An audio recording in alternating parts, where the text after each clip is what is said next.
श्री अष्टभुजा वरदायिनी रेणुका मातेचा 5वा वर्धापन दिन विविध धार्मिक उपक्रमांनी साजरा।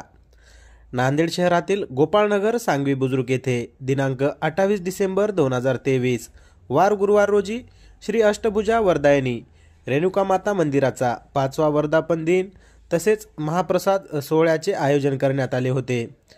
यावेळी उत्सव मूर्ती नगर प्रदक्षिणा हा धार्मिक कार्यक्रम देखील यावेळी पार पडला।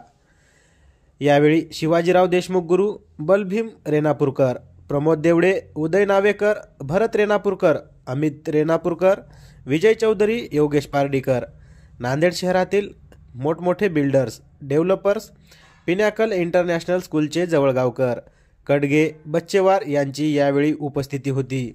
श्री अष्टभुजा वरदायिनी रेणुका मातेच्या 5व्या वर्धापन दिनानिमित्त राबविण्यात आलेल्या धार्मिक कार्यक्रमाला समस्त गोपाळनगर व सांगवी बुजुर्ग येथील मंडळींची उपस्थिती होती। या कार्यक्रमाचे आयोजन हे रेणुका मित्र मंडळ गोपाळनगर नांदेड यांच्या वतीने करण्यात आले होते। यावेळी श्री बलभीम विश्वनाथराव रेणापूरकर व रेणापूरकर परिवाराची यावेळी उपस्थिती होती। नमस्कार, माझे नाव अमित बलभीमराव रेणापूरकर। आज आपला मंदिराचा 5वा वर्धापन दिवस, त्यानिमित्त सकाळी आपल्या नगरामध्ये पहिले देवीचं अभिषेक वगैरे झाला। त्यानंतर गोपाळनगरवासियांनी आपले नगर प्रदक्षिणा वगैरे केली देवी उत्सव मूर्तीला घेऊन।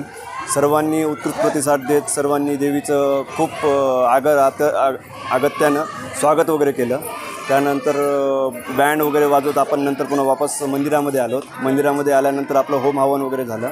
होम हवन झाल्यानंतर आरती झाल्यानंतर मग आता महाप्रसादाचा लाभ आपण सर्वांनी घ्यावा हेच मी विनंती करतो। वर्षभरामध्ये काय धार्मिक कार्यक्रम? वर्षभरामध्ये नित्य आपल्याकडे पौर्णिमेला महाप्रसादाचा हे होतं। गल्लीमधले देवीचं नाव आहे श्री अष्टभुजा वरदायिनी रेणुका माता। वरदायिनी असल्यामुळं ती वर देणारीच आहे।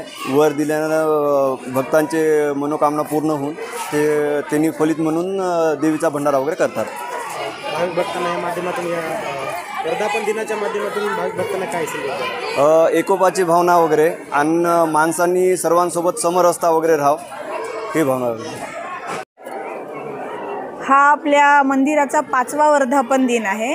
वरदायिनी रेणुका माता मंदिराचा 5वा वर्धापन दिन आहे। हे मंदिर गोपाळनगर येथे स्थायिक आहे। विमानतळाच्या थोडंसं समोर गोपाळनगर म्हणून एक आहे, तिथे स्थायिक आहे। आज सकाळी 9 वाजता नगर प्रदक्षिणा झाली। त्याबद्दल सर्व गोपाळनगरच्या निवासांनी खूप चांगल्या पद्धतीने देवीचं आगमन वगैरे पाद्यपूजन वगैरे केलं। त्यानंतर यज्ञ झालं आणि त्यानंतर आता महाप्रसाद सुरू आहे। तरी सर्वांनी महाप्रसादाचा आस्वाद घ्यावा ही माझी नम्र विनंती। थँक्यू।